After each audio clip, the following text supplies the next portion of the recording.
Hello mga idol. Nalang ko i-share sa inyo ba dito sa Cebu ni siya nitabo mga idol no. So manihant ni siya mga idol. Tungod kay karon kining nga manihant ba ni idol, nag-trending ni siya maayo karon mga idol tungod kay first time ni siya nahitabo nga naay vlogger nga nagmanihant. Nga grabe ka daghang tao nagadto mga idol, di ba? Uso naman ka nang vlog karon nga manihant. Kani siya si Boss J Moto. Grabe ka daghang tao nagadto siyang manihant mga idol. Tanawagan ini. Alright mga boss, mo na itong worth of 10,000 pesos nga money drop karon. So mo na location mga boss.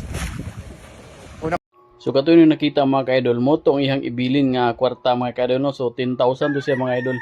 Yang buhaton nato iya yung isulod sa kanang straw bitaw bantay ka nang magpalit kag soft drink sa tindahan. Pasulod nimo sa water na straw pakapin ana kanang tagas mo to yang gunting-guntingon didto niya isulod ang tag 1,000 mga idol, tanawagan ini.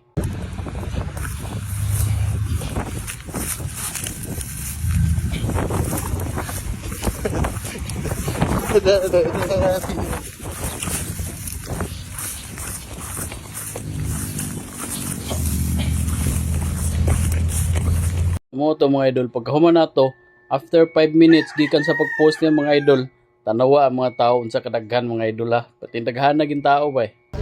Tanawa ka doon, grabe na kadag tao, 5 minutes pa lang. Wow. Tay motor ba yung isuod na ba? Oh, kadua na. Wala!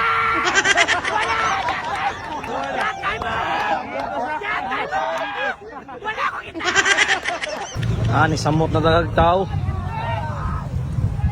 Basintain nyo makamkam. Nahinay lang mo kamkam.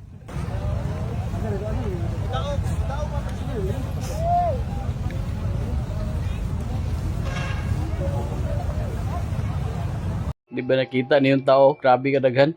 First time na nahitabo siya sa ka-vlogger nga nagmanihan ta idol, nga grabe daghan ang tao gid bay. Trending kayo, grabe tao daghan na.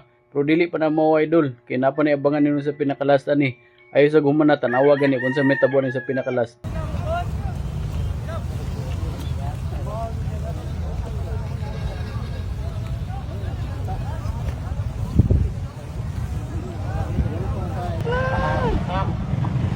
Motor na motor! Taga na sad! Motor! Karga na motor! Karga!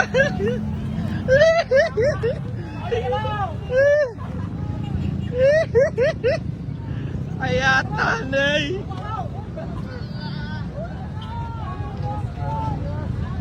Ala, luto na ako, hindi na ganda yun!